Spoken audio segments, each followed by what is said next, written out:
Welcome to Odense Robotics Startup Fund's online talk show, where we explore the key topics that help robotics startups succeed. I'm Troels Oliver Petersen, Business Development Manager here at Odense Robotics Startup Fund, where we support early stage robotic startups within building solutions for drones, automation, and scaling their and building their companies. Today's topic is all about fundraising, and more specifically, are you actually an investable case and to whom? Because raising capital is not just about finding someone with money, it's also about positioning your company in the right way towards the right type of investors. Business angels and venture capital operate very differently in terms of risk appetite, expectations, timelines, and so on. And getting the right match between you and them is one of the keys to fundraising success. Today, we will explore that both from a founder and from an investor perspective. We are joined by Joachim Espeland, founder of QuadSat, and Nils Vejrup Carlsen from Final Frontier, live here in the studio. And remember, this talk show is live, so if you have any questions along the way, drop them in the Q&A chat, and we will pick them up at the end. Let's dive in.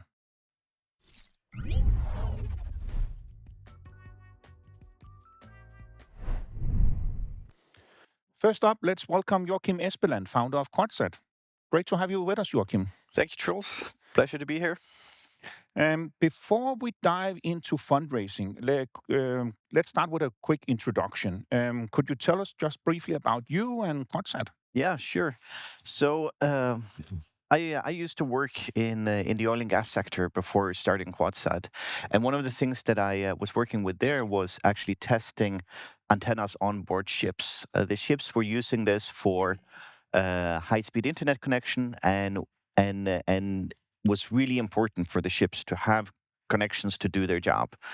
So the challenge that I was facing as an engineer working on these ships was that every time we had to test them, the ship was laying stationary in the port, and so you didn't really know if it would work when it was coming out sailing. So the only way we had it was to take the ship out, sail around in the port, and then see if it were working. This is, of course, an expensive, time-consuming, a lot of fuel, so not a very good way of running tests. So the idea started actually, instead of moving ships around satellite, let's build our own satellites as drones and move them around ships. So this was very much a problem looking for a solution, and this is one of the things we'll probably be touching a lot on today is what investors are investing in and what they like to see is a problem that is looking for a solution, not necessarily a technology looking for a problem. Over the last couple of years, we've been focusing a lot more into defense. We've done a lot of test measurement and spectrum monitoring for European Space Agency, mega constellations, and big satellite operators. And now we are taking a lot of that learning and putting it into defense and being able to. First, we started with testing in the defense, and now we're actually more operational on the battlefield doing electronic warfare operations. So we take our core technology and put it on drones, and we actually go out and look on the battlefield for different equipments operating in the radio spectrum. So that's a lot about what we do, and QuadSat is about it's a nearly 10-year-old company with about 45 people working there. Great. Thank you, Joachim. That gives a really strong picture of what you're building. So let's zoom in a little bit or on fundraising. So from a founder perspective, you have experience working both with business angels, I know, and with VCs. Can you talk us a little bit through just like the very high level difference between those two categories? Yeah, sure. So it's different, of course, because a VC is an institution. Meanwhile, a business angel is a person. So the business angel can operate, exactly as he wants to. He can spend the money in the way that he would like to do that, and he can base it completely on how it is. So, a good connection with the business angel is something that is, of course, very important to have. Another thing to think about is also a VC will be normally very reluctant to create any negative value into your companies. They will ask questions and help you in sparring. Meanwhile, and business angel that might have put their own money, if they don't think you're doing it the right way, they might come in and do that. So I think that those are some of the differences when you approach them. I think at first it's very much the same. You want to show a good business case. You want Mhm. to show that you have a strong team. You want to show that that you're worth what it is that you're coming and asking for. You might also meet them slightly different, but yeah. Mhm. And let's try, if you can. It's a long time ago, but to go back 10 years ago, and can you tell us a little bit about how did you initially think about your company as an investment case? Like, not necessarily who you wanted to meet, but what were your thoughts and considerations on you as something that someone could invest in? Yeah. So that was actually quite a new, as for any new entrepreneur, it's a new topic, and it's a different way of thinking. Um, I came out of university and was going to build something for the space industry. So I didn't have a lot of saved up money and these kind of things. So I Mhm. knew that my shot was basically to get someone to buy into the idea and buy into the venture and come along. Another thing that stood out very early to me was the application of soft funding or innovation grants and Yeah. these things. How that actually helps accelerate these kind of things, because once you get one of the two, it's easier to get the other of the Mhm. of the two, either a business angel, an investment, or a soft grant. So that was one of the things that we did early on. We got a very early investment on basically a pitch deck to build a prototype, and but the first thing we did was actually go out and pair that with Innovationsfonden here in Denmark, who had Mhm. a InnoBooster Mhm. program, Right. and then suddenly we're almost at double the amount that we had raised Mhm. when we started out. So this is a great tool to leverage. Yeah. So it's not that much covered today, but that is definitely something you would look into, like soft money and like grants from governments. Definitely, yeah. Yeah, yeah. Um, the Alongside, of course. alongside in hard money, Yeah. actual investments. Yeah. You were also maybe touching a little bit upon that, but can you expand on this role that business angels can play early on? I mean, like they have past experience. Most likely from somewhere, maybe doing this journey themselves or something similar. What kind of roles could you look for business angels to play beyond providing money? Yeah, that's a very good point, right? And every business angel that has come into our company has also been a mentor to me, and helping me grow myself as a founder, as a CEO, and that has been extremely helpful to have that insight, and because I came from a technical background. I was very much a technical founder starting out. You build it, they will come. That's your mindset, Hmm. and then you start realizing it's not actually that easy. You need to go out. You need to figure out all the kind of things to build a business Yeah. together, not just building a technology. Yeah. So, but let's dive into this because I think a lot of people can relate to being technical founder and all, more or less all on your own. You were a team, of course, I know that, but you were still without all of the connections. I presume that Yeah. that you needed to go into this business angel environment. How specifically did you go about doing that, or realize that you needed to do that? And Yeah, we had a first investment, which was actually in Horsens, which was related to the school that we had gone to. They had an investment network there, mm-hmm. and we were able to come and actually do a pitch and on an event, and then we had some investors that wanted to follow up and put that initial money into the company.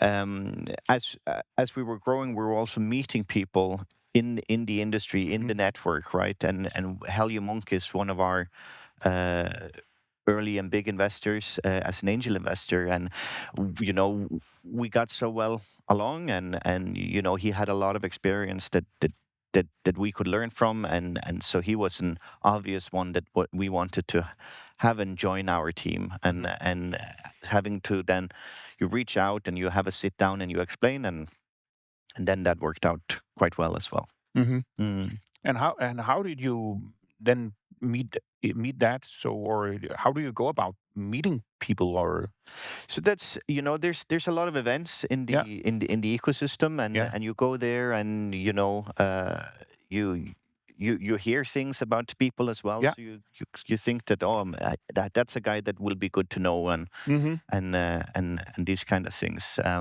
But it's also about reaching out. When I started to look for venture capital, Yeah, one of the areas that I started in there was actually, uh, rather than looking for any venture capital, is looking what's the best venture capital for Quadsat. yeah. And the first match, or the most obvious match that I found, was Seraphim Capital in the UK.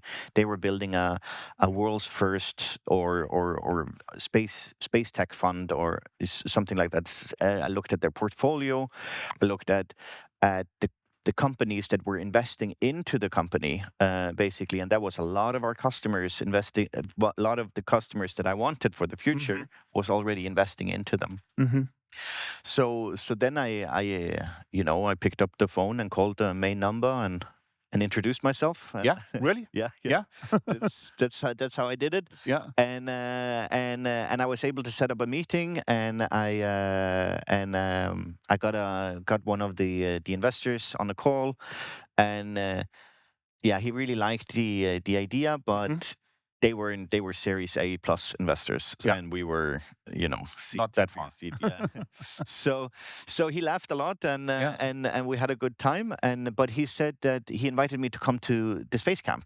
Hmm. They had a space, or he said that we could try out for the space camp. They had actually been vetting 1,000 space companies around the world, Hmm. and we were at the end chosen as one of the 6 companies that got on board the space camp. And one of the things that really stood out with Quadsat was that, the things that I had mentioned, I had looked at all their investors Hmm. into Seraphim, and all of them were really our customers. So when we were presenting, those were the ones that were sitting and evaluating which companies should be selected for the program. Yeah, And then Quadsat ranked really high because, you can be a prime, but you might not need a new satellite constellation, yeah. that's maybe something, or also maybe something you want to do yourself.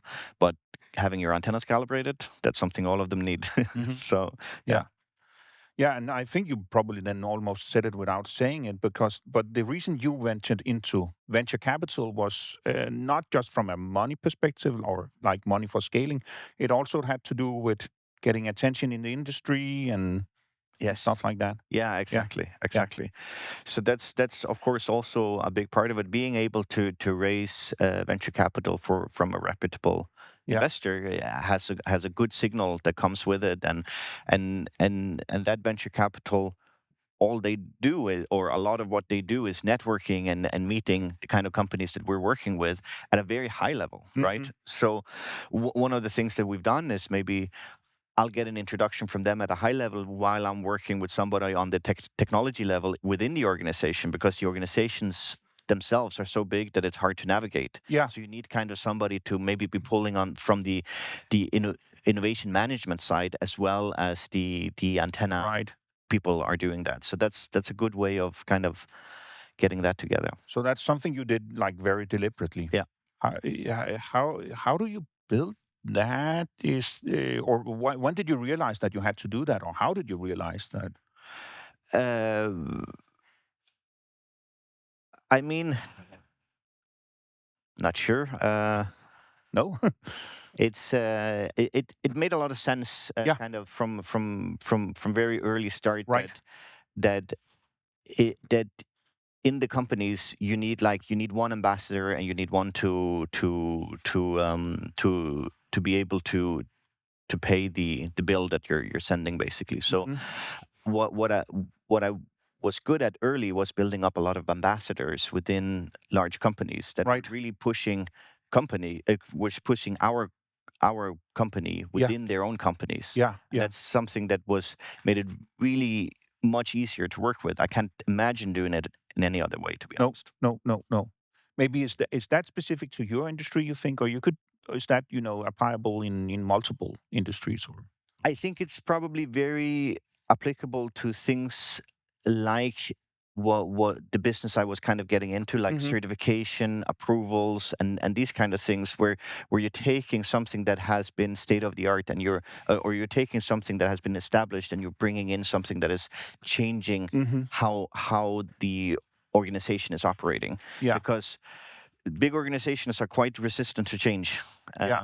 and not a lot of people want to change if they don't have to, Yeah. and betting on a startup is typically not a good thing to do for your career in a big company, Yeah. because it's very likely to fail, Yeah. and even if it does really well, you're not to gain anything Mhm. really. Mhm. Maybe you get some cred, but Yeah. you know yeah, so that it can be so you need to push a little bit on the big companies, but Right. Right. yeah. Changing topic a little bit. So, going back again, imagine you are like, maybe not you specifically, but imagine that you are a founder and you're just beginning this journey. What should you have figured out, or what should you prepare before approaching investors? Like, what do you need to have ready? uh, I think, like, now raising multiple rounds and these kind of things, I'm much more comfortable around the proof points that investors are looking for. Yeah, exactly. So I would focus a lot more on making those clear Yeah, rather than telling my story, right. as it was, or Yeah, these yeah, kind of yeah. things. Yes, I think that, my story helped a lot as well, because your personal story, you mean? yeah, Yeah, the yeah, personal story coming in, yeah, something that was built on a significant pain that I was yeah. experiencing in the industry. I think Hmm. that helped me tremendously get through and get investment. But now that I've been through it, I would focus much more on the things that matters to investors, Hmm. and what it is that they want to hear, and clarify that, so it's easy for the investor and myself to realize, are we the best match? Yeah. Mm. And what are those proof points, like generically speaking? Yeah, so that is, like, what are the steps that, or what are the steps to show that your technology is actually working? What is the minimum viable thing that you have to do to be able to show that? Yeah, Is that yeah. something that you can do before investment? Great. Hmm. Do you need investment before you can do that? Because whatever it is that you're building Yeah, have to do whatever, but yeah, for that to be a proof point, then of course that's something. yeah. Um, you know, establishing the right team and showing that I know what kind of team members will be needed for the future, what kind of expertise and resources Hmm. that will be needed, and then just showing financial literacy. Yeah, yeah. Financial literacy how important is that? Because I imagine also if you're a technical founder, maybe financial literacy is not something you had at a, yeah, No, it but wasn't you part have of to you. learn. You No. have to learn, Yeah, and you have to learn that in one way or another. yeah. But ultimately, an investor is looking for a good custodian of their money. Hmm. So you want to show that you take care of the resources that they provide you, and spend it in the right way. Yeah. And you do that by showing that you have control over what the company really needs, Yeah. versus what's nice to have, or whatever is Hmm. needed later. Hmm. Don't invest in things too early, right? So you want to show, the investor, what are the types of investments that you're planning to do as well, to make that company grow, Yeah. and yeah. So the Espeland proof points to show investors are to prove the technology, build a team, and show financial literacy. That's some of the, Yeah, yeah, yeah, I think that's a pretty good start. yeah, I mean, of course, show that you know people in your sector. Show that you right, are connected yeah, with the yeah, customers, and these kind of things. I yeah, think that that's really, really important, that as you well, that you yeah. understand your customers and market, and Hmm. that you know some of those key Hmm. people that Yeah, that's going to help bring you there. yeah. Mm, Great, great. Thanks a lot, Joachim. Super valuable insights. We will bring you back for the Q&A, but for now, we will bring our second guest, Niels, here. Thanks a great. lot, Joachim.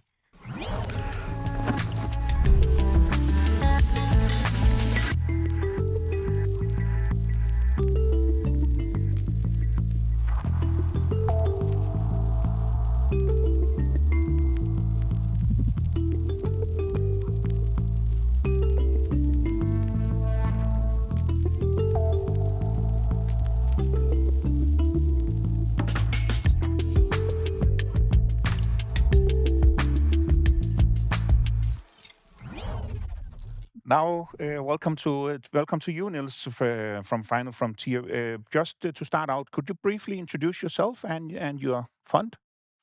Well, yes, thank you for having me. It's great to be here. Well, Final Frontier started last spring, but maybe, I mean, my original background is an engineer. Then I spent a couple of years sailing around the world with my wife. That's my own little startup. Nice. We made it all Yeah. the way around and we're still alive and the Yeah. kids are still talking to us. Then I went into investment and I worked for many years in one of the major investment funds in Denmark. But a couple of years ago, I felt this urge to move into a sector that moved the needle a bit more on a societal level. And I looked at various sectors and left the previous fund and established my own fund focusing on defense, space, and cyber technology, where I believe that first of all, there is an urgent need for sort of Europe, the Nordics, and Denmark to strengthen itself in those sectors to keep our strategic autonomy, but also that we in the Nordics are first of all way behind in those sectors, but we also have a lot of, let's say, innovation and ability to build something up, and so we can make a difference in those sectors. And I think private capital can play a large part in building the sort of strategic innovation muscle that's necessary in these sectors for the new innovation in defense tech that's booming these days, and in the new defense industry that's being built. And so the fund is jumping into that. So Final Frontier was last spring founded as a result of those considerations. And I was lucky enough to get some decently good investors around me. We built a small fund to begin with. Anders Fogh Rasmussen was one of the investors with a good name and connections in NATO and politically, of course, and then some defense profiles from the Danish ecosystem and angels. So it's a small fund, 4.5 million euro, and we got started, invested in now 12 companies, Hmm. focusing on defense, space, and cyber, as said. Two out of the Odense Robotics arena. Yeah. Thank you for Thank that. you. Dropler and Blinktroll. Um, but focusing on pre-seed, seed stage investments, Hmm. and trying to build sort of in with a focus on the Nordics and Baltics and everything that comes out of Ukraine, sort of the new defense industry where private capital can move the needle. Yeah. So that's me and the fund. Yeah, great. Thanks. Going into the kind of like very, very basics of how a VC fund works, could you talk a little bit about that? So you mentioned the fund size and stuff like that, but how do you actually build that, and how do you invest like from the very kind of like basic perspective? Well, I can take Final Frontier. So last spring, I established that 4.5 million euro. That Yeah, means that I spent, as Joachim, a lot of time fundraising yeah, for this yeah, fund. So I gathered now from 33 angels, in principle, small family offices, angels, Anders Fogh, and yeah, myself. yeah, Um, Committed some capital in a pot. yeah, We don't pay it all in at once, but when I need the money, I can say to them, please, you committed to pay this money in, and they'll pay. yeah, So over time, yeah, there is a lifetime to a fund. I'll get back to that. yeah. They have committed 4.5 million euro that I can spend on investing in companies. So Yeah, that's the foundation of a VC. yeah. We look for companies to invest in. We buy a share in that company. We get shares. They're not publicly listed. You can't buy them on a stock exchange, but Hmm. they are privately listed companies. And so I can own X% of a small company if I pay them some money. Yeah. Uh, Over time, and there is a time period to this. Typically, a venture fund has a lifespan, if you will, of 10 years roughly. Hmm. And there is an investment period when you invest in new companies. Then you realize these investment, which means Hmm. that you work with them, try to help them grow, connect them in the network that Joachim mentioned, Yeah, help all you can, yeah, try to stay out of the way also to make sure that they can execute. yeah, And then over time, they develop value, yeah, they attract more capital. And at some point, before your fund closes, yeah, you have to get out again, right? yeah, So you have to sell these companies or your ownership in them, yeah, either to purchasers of the company or to other shareholders, maybe, yeah. or as part of a let's say, public stock Mhm. exchange listing, right? Yeah, yeah. So I don't know if I covered all this. So No. you have some money, Yeah. you have a time to invest, Yeah. you invest in company shares, Yeah. and you try to make them grow and pay your investors back, Yeah. and you sell them at a better price. Yeah, That's exactly. fundamentally what it is. Yeah. So I think that also what you mentioned very clearly, but that what founders need to understand is that when you bring in a VC, then eventually that VC will have to sell those Yeah. shares at some point. I like Yeah. to. It's a short-term marriage, if you. It's a marriage where you already know that you are getting a divorce. Exactly, Yeah. yes. But in a hopefully friendly and amicable way that's Yeah. profitable for both parties, Profitable which and is not profitable. always the case in other divorces. That's true. That's true. So when you talk to, or maybe first off, we should cover a little bit. So there are these funding stages. It was also briefly discussed a little bit so far, but pre-seed, seed, and all of that. What is this? What are how does those dynamics work? Yes. So I think in various sectors they have different definitions of stages, but there will always be stages, whether you Yeah. call them pre-seed or seed or Series A or Yeah. for some reason. Yeah. So traditionally, if you look at tech, so pre-seed is before product, roughly, Yeah. almost, or Yeah. a very close to product. Seed is very early commercialization. And then Series A is the first sort of growth phase, Yeah. which basically means, so in seed, pre-seed, you try to figure out what do the customers need. In seed, you try to sell it to them. Mhm. And in Series A, you've sort of figured out, okay, how can I sell to them? Now try to grow this. Yeah. Very basic. Yeah. And then in let's say in deep tech, if you go in very hardcore technology, they will maybe think that going into commercials, which I say is late pre-seed or early seed, that's almost Series A for them. Yeah. But for me, I'm grown up in tech, so Yeah. these are my stages. I don't know if that gives a flavor to. No. So, I think. so many Yeah. many VCs will specialize in Yeah. Exactly. one or more of these stages. Yeah. So my fund, for example, we focus on late pre-seed, early seed. Yeah. So we would like the company to have at least a prototype that's good enough in maturity that they can, take it to some customers, either software or hardware, Yeah. and then have them test it out and figure out, okay, can they use this product? So is Yeah. there a demand? Yeah. So we're willing to invest in companies that don't necessarily have a lot of revenue yet, Yeah. but that customers have seen it and actually expressed interest in that concrete product, maybe even paid a little bit of money for it. Yeah. Okay. Yeah. And then we'll try to help them grow their initial commercialization and grow the company from there. Right. Yeah. So beyond this stage thing, can you then elaborate a little bit? So what check marks do you have for considering an investment? What are you looking for? What are some of the topics or things that you are always asking? I mean, so generally speaking, venture capital is sort of an outlier game. So you try to Yeah. find companies that although they're small, when you invest in them, can grow into big, significant companies to some extent. I mean, Yeah. this is very vague, but still. Yeah. So you No. don't necessarily invest in a company that invents a little thing that then can be a sub supplier to some company, but you'd like them to be a company that can play a role in the ecosystem of themselves. Yeah. So in principle, companies that might end up at the stock exchange Yeah. in the very long, distant future, if you will. So this means that a lot of companies that might be very good companies that either do consulting or Yeah. that are not really necessarily able to scale quickly or are so having a good technology but can't really broaden this technology into a Yeah. bigger market Yeah. will be uninteresting to VC. So I look Yeah. at specific types of cases. Yeah. So once that's sort of clarified, Yeah. is it the right type of company? Yeah. Is it Then scalable? Is it scalable, if Yeah. you will? Can it, within my time horizon, Yeah. grow to something that's significant enough to be able to exit it, actually?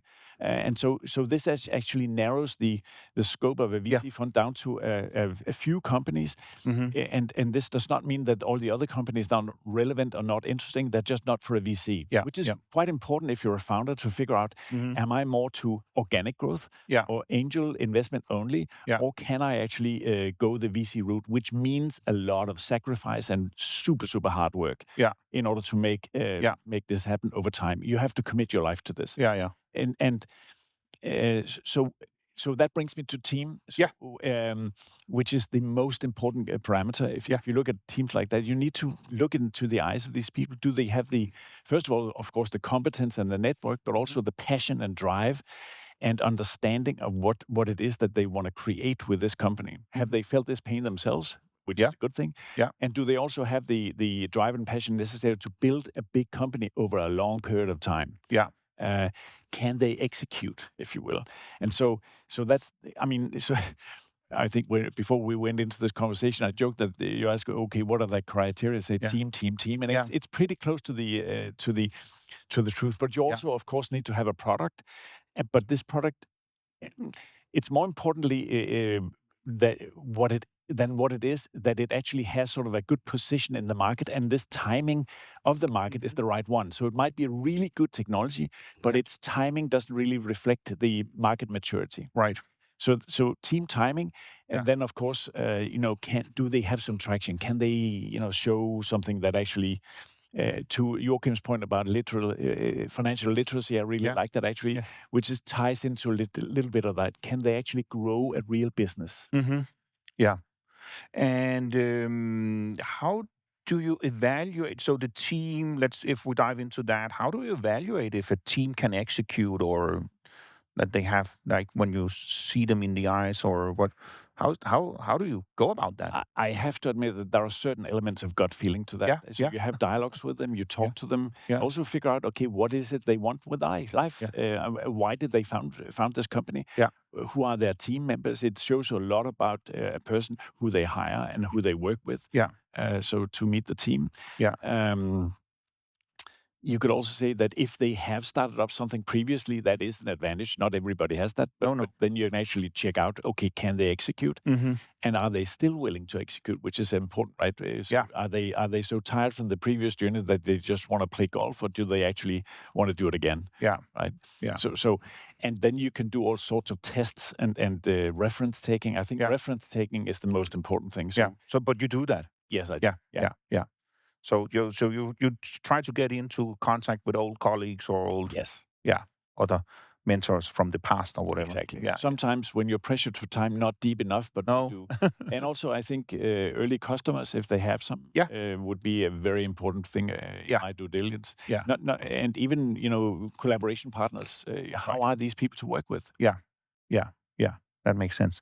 Um, Looking a little bit at the kind of like scene for investments now. What you see various verticals grow and reduce throughout the years, but what are some of the topics that you could have in a startup now, or that you could look at in a startup now, that are kind of like a little bit more of a benign investment environment? Is there First of all, is there a difference? Like, what I assume so, but So when you say benign investment climate, I assume that you mean that if you look at defense, space, and cyber, it's pretty sort of yeah, hot topic these yeah, days, yeah, yeah, yeah, which it is. I think it's like in any sector when there are lots of companies being formed and started up, hmm and as in any sector, you need to, and especially maybe when things are moving quickly, hmm you need to go back to square one and say, okay, is this the right team? And are they actually, I mean, if you look at much of the defense innovation and also space innovation, but especially defense innovation these days and cyber, there are a lot of things being developed just because they cover an urgent need, which is very understandable if you look yeah, at the innovation coming out of Ukraine. yeah, But you have to, and some of this is super strong and elegant and important innovation, but can it develop into a long-term sustainable company that also, let's say, in peacetime or yeah, in other sectors can fill a role, hmm or is this something that will stop once there is hopefully soon yeah, a peace accord? yeah, So this is something we're trying to find. So. I mean, if you look at drones, all the rage these days, but if you look at how many companies are building, let's say, aerial drones, especially. yeah, Uh, I would say that this is a super, super difficult hmm area to build very something crowded. really relevant in. Yeah, You have to be very specific on why you yeah, can offer something to this industry that actually moves the needle. yeah, yeah. Yeah. Actually, that's a good transition to another question, I think. So, before you meet a VC, what should the founders have prepared? Like, what do you need to be? Where do you have like ready to go answers? And are there even areas where you can kind of like be a little bit more vague, or where that will be fine, or what do they bring to you if it's a good?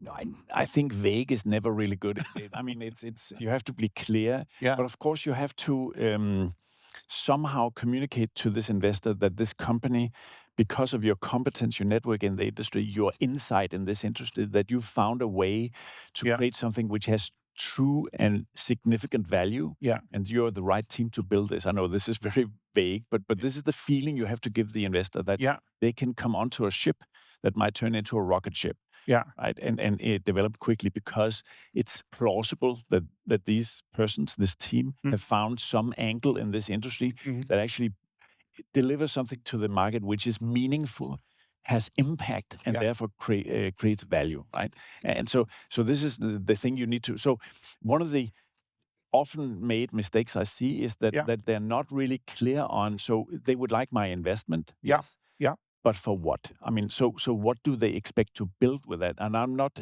saying that they should give me a budget. We'll say, okay, I hire these 2, 3 guys, and then we start working. yeah, But I'd like them to tell me where will they be in the 2 years time or 1.5 years yeah, time, yeah, uh, impact wise, or what have they made, and why should I believe that at that point we can raise the next round of capital, which often is necessary to yeah, build this company further, yeah, right?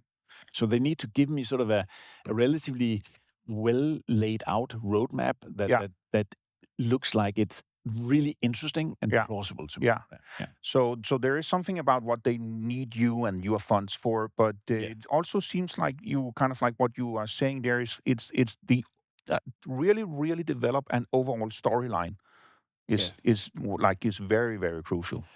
I once was at one of these many events where you do pitch training, Yeah, and the founder asked me, "Why do I have to practice this yeah, F star star star pitch yeah, so often? I mean, yeah, this is just to show. You look at my product is good enough." yeah, So, and the answer from one of the more seasoned VCs, unfortunately not me at the time, but was yeah, if you cannot tell your narrative yeah, to the employees that you'd like to work with you in your basement yeah, instead of them going to Google, yeah, um, you'll not attract good employees. yeah, If you can't convince your customers that they should buy your product, although it's right now shitty, but yeah, you're on a great path, yeah, you will not sell to any customers. yeah, And if you cannot convince investors that you're on the right track to becoming a big company and make them lots of money, you will not be able to get money, right? So the pitch and the narrative, getting back to your question, is yeah, super important. yeah, Of course, you have to be able to have some foundation, so it's not just a story, yeah, but the story needs to be told well. That's very important, actually. yeah, Yes. yeah. And then how do you also, and maybe from a quite practical perspective, how do you, we heard that Joachim, he found one that he really liked and thought that was a good match. He probably did more stuff than that, but he told us about that. And then he called them up like on the main line, phone number line.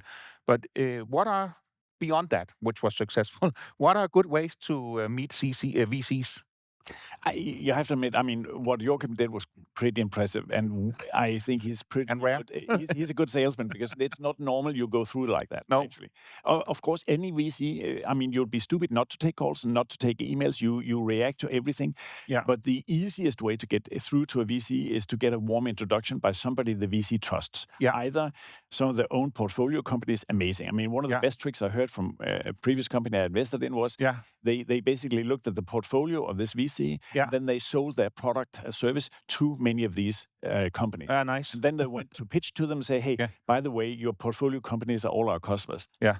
They got the investment. Yeah. Yeah. Because it was that was a good trick. And of course you can't do that all the No. time. But I No. think Jürgen had another point. Get to know who are their investors, for example. Yeah. Can you get relations to them? Yeah. So somehow get yourself in their trust circle, if you will. Right. Yeah. Yeah. And warm introduction, that sounds like, of course, that that's very concrete, but that probably also can be a little bit hard to Yes, to do. but for example, one of the examples that Jörg mentioned was, starting out with business angels. Many yeah, of the business angels yeah, actually have good relationship with the VCs yeah, because they often syndicate or yeah, follow on in rounds. yeah, So the VCs know and trust a certain amount of the angels yeah, because they have worked with them previously. Once you yeah, work with people and figure out these are not assholes, they are really good people and yeah, they know their way around business. yeah. So whenever this business angel recommends me to look at a case, Hmm. they know what I'm looking for Yeah, example. yeah, So they yeah, say, hey, take a look at this. They're really good. yeah, I will take a deeper look. I mean, yeah. I may not invest, No, but no. I'll still, invite them in for a presentation and Yeah, give them a yeah. good shot. So it's if you should sum that up, it's kind of like very much a networking activity, you could Yes, say. Yeah, building relations yeah, are super important. It's also, I mean, as a founder and also as a VC, yeah. you never stop fundraising. So No, basically, the second you raise your fund or the next round in a startup, you start building relations not only to your existing investors again, yeah, but you try to build new relations for the next round yeah, because it'll be so much easier fundraising once you have those relations established. yeah. Great insights. Thank you a lot, Niels. Let's bring Joachim back, and then let's transfer to the Q&A. Thanks a Welcome. lot.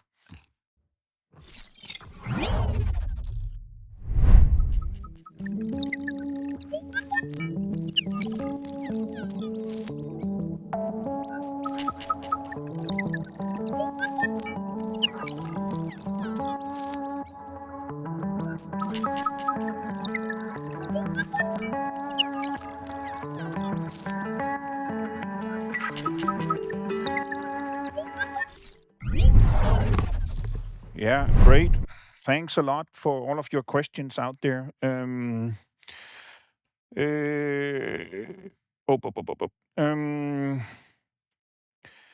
so there's one here that's interesting. Can you be too young for VC money? And I presume it's meant age as well, like of the founders. Maybe you, Niels? Yeah, I would say no, but I mean, if you're extremely young and have no, let's say, life experience yeah, to speak of, you have to somehow then document that or give the impression that you can actually overcome that challenge, which it will be. I yeah, mean, both building a team yeah, and yeah, actually yeah. executing, and especially in an industry that may be conservative. I mean, if you look at my industry, Hmm. the average founder age is probably a little older than in much other tech because Right. the industry is conservative, right? Yeah, So this will be a hurdle. But if you look at some of the founders out of the US ecosystem, they are pretty young. So, yeah, yeah, yeah, yeah. What is the? I don't know. You probably don't have that number, but guessing, what is the average founder age in when you invest? Like plus 30. plus And 30. Yeah, yeah, and where if you look at tech, it's actually sub 30. yeah, yeah. Your approach to fundraising, Joachim, has also raised a number of questions. So one of the very easy ones, or I don't know, but I presume it's a little bit easier, is how many rounds have you fundraised in Quadset and what types? Just very briefly. Yeah, so Yeah. we've gone from basically our early angel investments through seed and Series A, and we almost a year ago we did a Series A extension.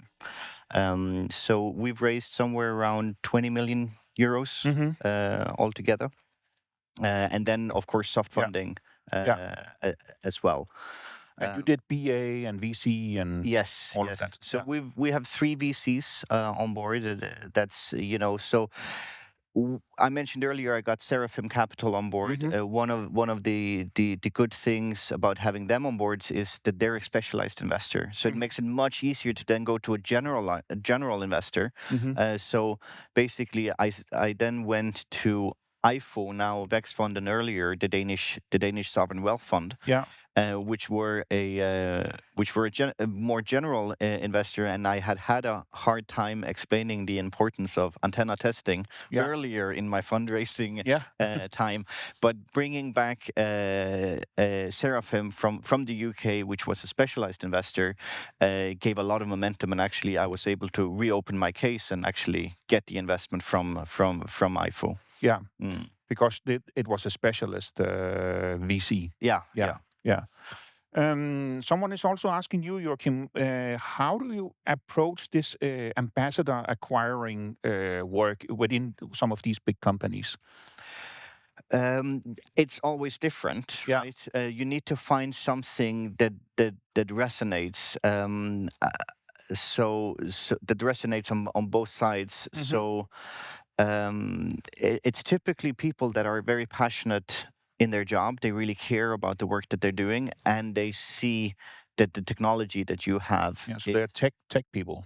Yeah. often, yeah, Yeah. often interested from a technical perspective. I'm sure there's other ways to do it as well, but and you basically you cultivate a relationship more than just this and that, but it becomes more, this is how we will do it, this is how we're going to establish this in the future. Hmm. And you kind of have them as being part of your vision, which is also good because you get a lot of the feedback, and sometimes no, that's not how it works. Yeah. And Yeah. then you have to rethink things and stuff. But Yeah. then you're able to do that further ahead in the future of your than where you are with a customer, which is also a great Yeah. thing. So they will give you insights about what you need to know next. Mm, Yeah. yeah. A little bit related to that, this is a question for you, Niels. You mentioned the importance of deep insight as well, but how important is prior industrial experience when evaluating founders? Like, and here it's asked, especially in defense. Um, I'd like, first of all, just to add to what Yeah, you said please. about Yeah, specialized funds. yeah. I think this is the reason. I mean, we have a small fund, and normally in the pre-seed rounds or seed rounds we are active in, we only are a small part of these rounds, but we get invited in because we're specialized, Mm, and so there will typically be us and then maybe some generalists in those rounds. So it's so that's a good part to play, and that actually ties a little bit onto your question. Yeah, With indeed. the sector insight, Yeah, it is important. And so both for us as a fund, so we have advisors and actually a partner in the coming fund too that yeah, has the right industry background. But in your team as a founder, you need to either that or in your close advisory, you need yeah, people with industry experience. You may be able to get around it without having it in your own team, but yeah, then you need to establish some network of people. Um, it's super difficult to believe that you have something that will be validated and accepted in the defense industry if you don't really know your way around that yeah, industry. yeah. And I presume that goes for any industry, of course. But Yes, yeah, to yeah, some extent, but I yeah, would say that defense and space are some of the heavier industries in that respect. yeah, yeah. And yeah, to elaborate a little bit on that, and that's probably a problem or a situation that you have found yourself in frequently lately, Niels. But so, if the early traction from a company is driven by the war in Ukraine, you were a little bit touching upon it, but if you could elaborate, how do you distinguish between that temporary demand and then a sustainable long-term market or demand? And yeah, it's a very good question. I mean, and investors in my fund are, Yeah, of course, also asking that yeah. question. Um, So you have to answer that frequently. yes, and I would say that unfortunately, Yeah, right now we have an amazing lab for testing gear yeah, in Ukraine, and I say this with sadness yeah, because yeah. it's so the to me actually as an investor, if you look at it very cynically, the most important thing about the Ukraine scene right now is the innovation speed, the innovation that comes out of it, and the testing ability that you can actually test your products in an insane environment. So whatever your products you have will be battle tested to an extent that we normally would not have been able to Hmm. were there not a war situation. Hmm. So the testing aspect, that's going to be different once you go into a peace scenario. But the demand for strengthening Europe will probably remain. So Yeah, my logic there will be you need to find something which can be tested and tried out and make sense in the Ukrainian scenario, yeah, but also play a part in the longer term, both in the defense sector, in a NATO/European context, yeah. but maybe even also civilian at some point. I'm not necessarily a fan of dual use in the sense that you have to be dual use, No, but it makes sense from a commercial point of view that you can actually spread your yeah, technology out to several kinds of yeah, customers. yeah, Where if you're military only, you only have that one customer. yeah. So I'm not. So we will look at military only applications also Right. because I'm a firm believer in the fact that even most technology cases will never just be military. There will be spin-off. I mean, if you look at the internet and Hmm. water, filtering solutions, it all comes from defense and space investments prior back, but they didn't think of it when they invested in it. Yeah.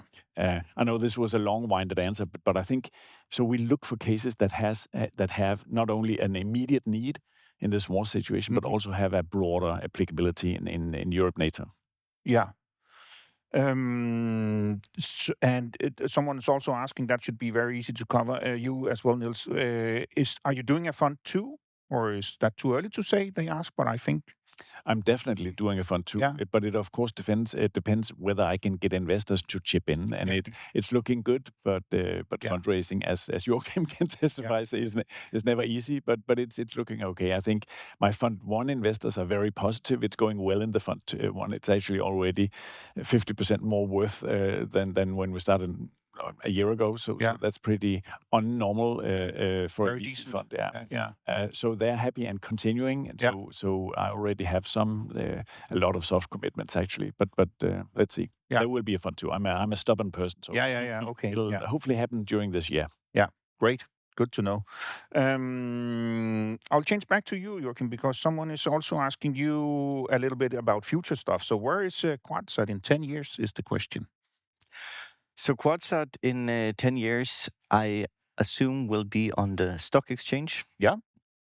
That has always been my goal from the beginning. I know that very few companies actually make it there. It's more common that you become acquired along the way, and I wouldn't. That wouldn't necessarily be a bad outcome either. But that's been my goal, that it goes to the stock exchange. Yeah. And from a technology perspective, product wise, I don't know, but Yeah, yeah, is so it's maybe you can't say actually. yeah, but I think I can say a little bit. Yeah, Our goal is managing the world's radio spectrum, right? So yeah, it's taking care, like the radio spectrum is a finite resource. We can't make any more of it. We have no, what we have, and right now there's a lot of devices operating in it. It's more accelerated than ever. Things coming out to the happening in the radio spectrum. So we're looking into a future with driverless cars, delivery drones, all of these kind of amazing future, but it's not going to work unless we get a total control over the radio spectrum. yeah, So I think you're going to see Quadsat in many more areas, business areas, and we've already identified many more kind of opportunities for working with this kind of technologies. But we've got to focus in and do the right things step by step. But that's what I expect. yeah. Here we got an really interesting question here. I think as well is, and it compares a little bit to regional, or it has to do with regional differences between investor landscapes, like from country to country, or yeah, regional area to regional area. How I know you both have worked with that, and you went to the UK to find a VC. So I think it will be interesting to discuss a little bit. First off, maybe how do some of these regions or countries compares in terms of investor landscape, and is there something can you work that your way, or like from a founder perspective, or is there something like some thoughts on that? Are they all different, or are they all similar? Yeah, I think there's things that are the same and there's things that are different. And Yeah, of course, one very obvious is of course US and Silicon Valley and these kind of things. yeah. But I think what we're seeing now is a lot more U.S. funds looking to Europe to invest in Europe, is particularly around defense tech and these kind of things as Mhm. well. Valuations here are lower, and In Europe. yeah, in Yeah, Europe, so they can get a good deal. yeah. That's what I hear. At least I haven't actually been in contact with that many U.S. funds, but just a little bit, yeah. So there's a change in that market, is what you're saying, or maybe there's a perceived change in that market Yeah. where U.S. funds that typically, if invest more at higher valuations, are coming here. Do you feel that, Niels? Is the competition getting hot? Right now, not at the earlier stage, but No. I can recognize it once the companies become a little bit more mature Yeah. and go into the next round. So Yeah. one of the reasons Also, those are. Yeah. for our fund to perform well is that within very few months after we closed the pre-seed or seed round, Hmm.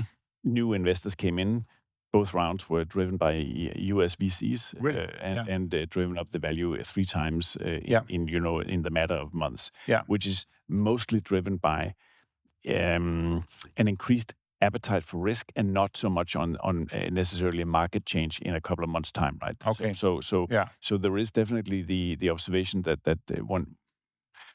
when the market opens up and Mhm. US VCs can enter or decide to enter, the scene changes a little bit. And I Yeah. think one of the advantages, again, you have as a specialized fund in the European setting is that many founders are very attracted to us being specialized and European and Yeah. focusing on European Hmm. strategic autonomy, and they are afraid of bringing US investors in too early, Hmm. but they like them a little bit later when they're Yeah. strong enough sort of to resist Yeah. the pressure to move jurisdiction, for example. Yeah.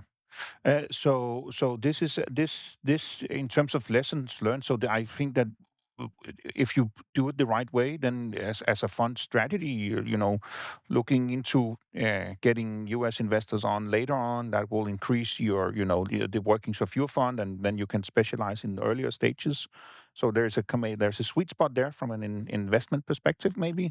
If you look at the market right Yeah. now, Yeah. there is a lack of early stage capital Yeah. and a lot of later stage capital, Yeah. although we still need more late stage capital in Europe. Yeah. But if you look at defense and space tech areas, there aren't that many late stage companies. They have to No. be built from early, and this is Yeah. where we operate. So there is a lack of capital. There's lots to do, Mm. and the valuations are lower. So this is why we operate in that area. Yeah.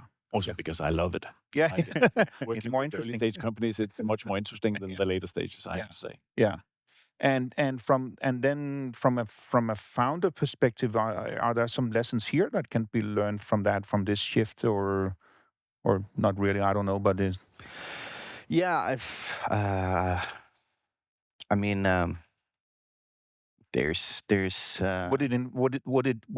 would it change what you would have to do, like or if l- I think that being more internet, especially as a space or defense, it's very good to be very international. hmm And but you got to be international with the right internationals, that's for sure. yeah, But so I think that there's opportunities there for founders to get yeah. capital. Yeah.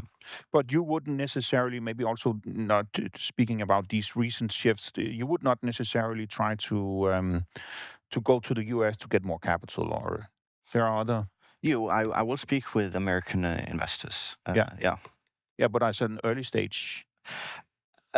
Not probably not if I was planning to build Yeah. in Europe. Yeah. Then probably I wouldn't go to US for a seed or pre-seed. And why is that? Even because there are more money, so it would. Yeah, but it has something to do with closeness as well, right? Yeah. You want to build and I think as Nils is saying, it's going to be really hard to get a US investor to invest that early unless you have the Right. chances probably as a business angel, right? Hmm. Again, they have no rules and these kind of things, but but I Yeah. think just going to US very early, I think it's going to feel very far for the investor as well. Meanwhile, a more because I think you would want to have a little bit more of an eye on the company early stage than maybe when there's all kinds of processes and Yeah. things in place in a company. Yeah. So it runs more like on its own. Mm. Yeah. Yeah. Yeah. That makes sense. I think we are at or on our final question. We're going back to a little bit more practical stuff. This is for you, Nils. So from an investor perspective, what makes the pitch deck perfect? Is there kind of like an optimal structure for that, or how? What do you pitch decks? Do you look at them? I look at many pitch decks. Yeah. Yes. Short and sweet. That's the Yeah. best thing. I mean, yeah. So please don't make them too long. And Yeah. I'm really bad at it myself, I have to say. Yeah. But I'm an engineer at heart, so I think detail is important, but it's not. Yeah. So you have to get the narrative right and the salient facts, and you Yeah. can Google any. I mean, Google best pitch deck, and you'll get tons of examples, and they'll be roughly similar. Yeah. I'd actually rather get back to your point, which is quite practical. I think. I think choosing early stage VCs, it makes sense for closeness and specialization, because at those stages, the relationship between your investor and the company will, a bit like a business angel, be somewhat closer. Yeah. And you will establish a relationship which can give you quite a lot of value if it's the right investor, of course. Yeah. And then going into the later stages, I would seek investment or VCs in the jurisdictions where I plan to do business. Right. And so if I have a US expansion in mind, I would love to get a US VC on board, because they will help me immensely getting access to the network and recruitment opportunities that I would need to build my team over there. Otherwise, I'll be really in a hard spot to find the right people. And the same goes if you want to move into France or Germany.